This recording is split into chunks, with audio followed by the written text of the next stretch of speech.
$27,000.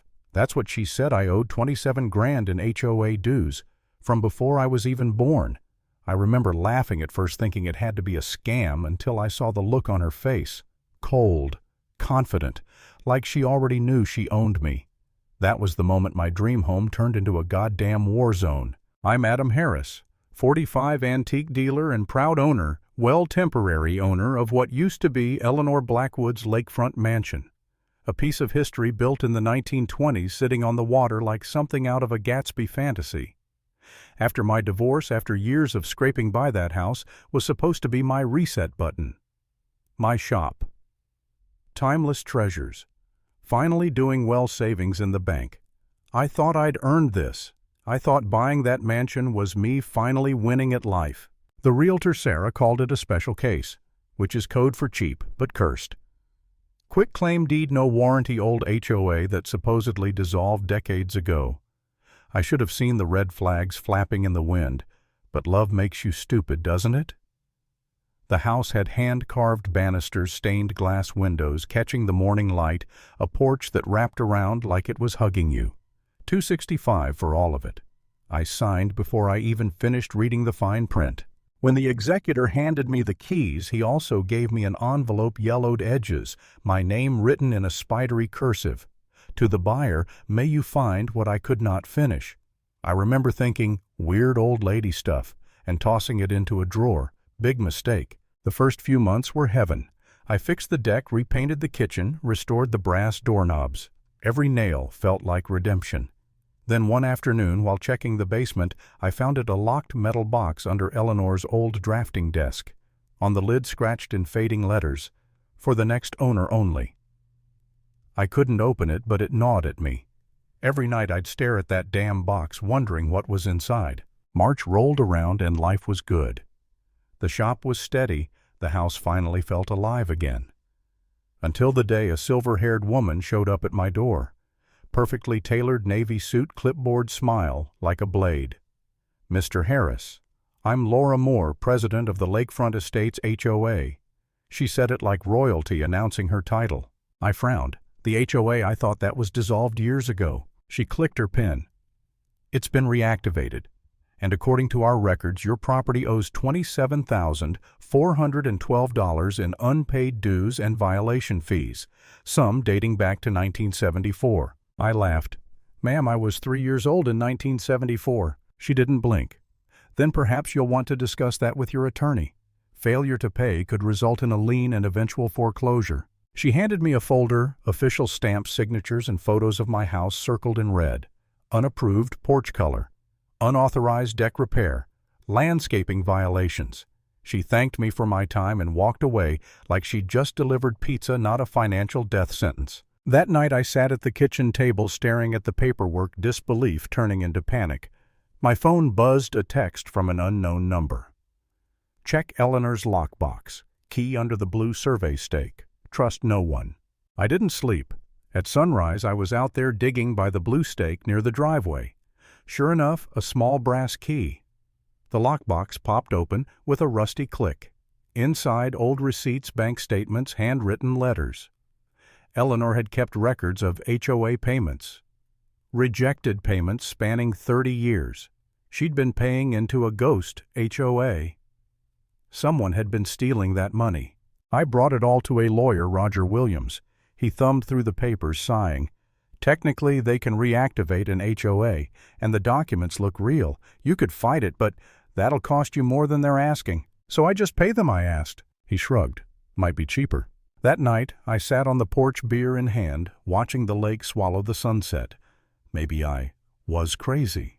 Maybe Eleanor had been crazy too. Maybe I should just sign the damn check and move on. But that text, "Trust no one," it kept echoing. A week later, I attended one of their meetings.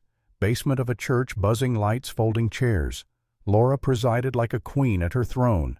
The others, Janet Wilson, Bob Miller, Patricia Ross, nodded along like trained parrots. When I refused to sign their confidentiality agreement, she dismissed me to the hallway.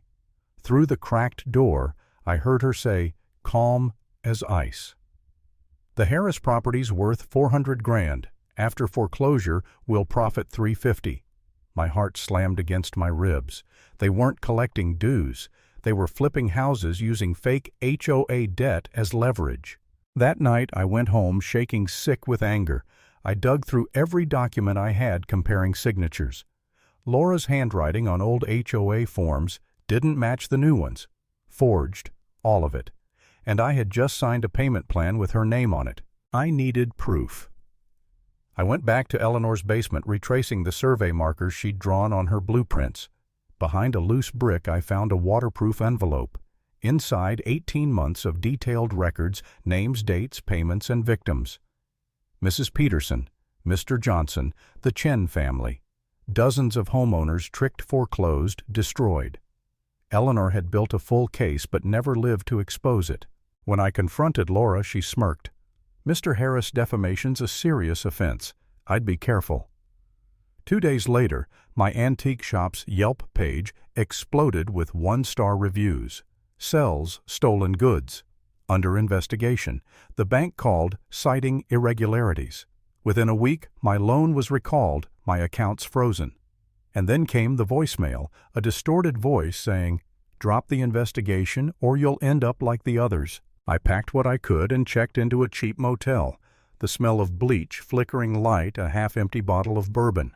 I sat there staring at Eleanor's files spread across the bed. My business gone. My house locked up, my reputation ruined. I whispered to no one. Maybe I should have just paid. Maybe I really am cursed.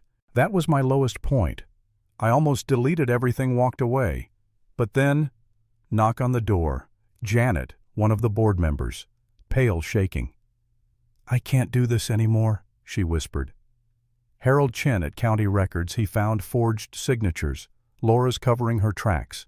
She handed me her phone texts from Laura threatening her family. She said to remember the Chens. Janet said, crying, "I think she killed him." Janet arranged a meeting with Harold. He was a quiet man, sharp eyes behind thick glasses. In the dusty records room, he showed me the evidence, fake reinstatement documents, property transfers, offshore accounts. Eleanor had been right. Laura had run this scam for decades. By now the FBI was involved. Fraud, elder exploitation, wire transfers, the works. And the biggest surprise, Laura's daughter, Rebecca, a junior lawyer, had come forward with recordings and bank data. She'd been building her mother's defense until she realized she was helping a criminal. Rebecca agreed to wear a wire. "If I don't make it out," she told me in a diner booth, hands trembling around her coffee, "make sure they get this." She slid me a flash drive. 12 families deserve justice. 2 days later, the county auditorium was packed. Press, residents, even the local news. Laura strutted in wearing pearls and that same smug smile.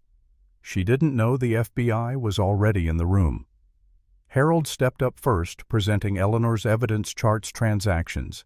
12 properties over $300,000, stolen through fake HOA reactivations. The crowd murmured disbelief, turning into rage. Laura stood up, shouting, "This is slander! That woman was insane!" Then Rebecca rose from the front row. "I have additional testimony," she said, as legal assistant to the respondent. Silence. You could hear the hum of the lights. The FBI played the tapes. Laura's own voice, calm and cold.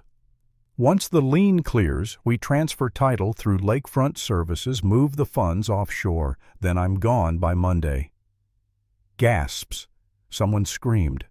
Laura froze, then lunged for the exit. 2 agents tackled her to the floor. Her pearls scattered across the linoleum like shattered teeth. I just sat there, numb. After months of fear, humiliation, and doubt, it was over. She was charged with wire fraud, mail fraud, elder abuse, conspiracy. 18 years, no parole. Before they took her away, she looked right at me and hissed, "Check the basement again." Eleanor wasn't innocent either.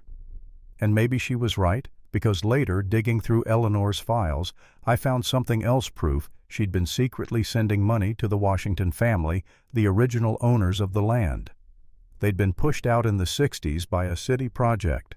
Eleanor had carried that guilt her whole life, paying restitution in secret. Maybe she wasn't innocent, but she tried to make it right. The last thing I did before leaving that house was frame Eleanor's old compass, the one I found in her desk. The needle doesn't move anymore, but it still points north, true north.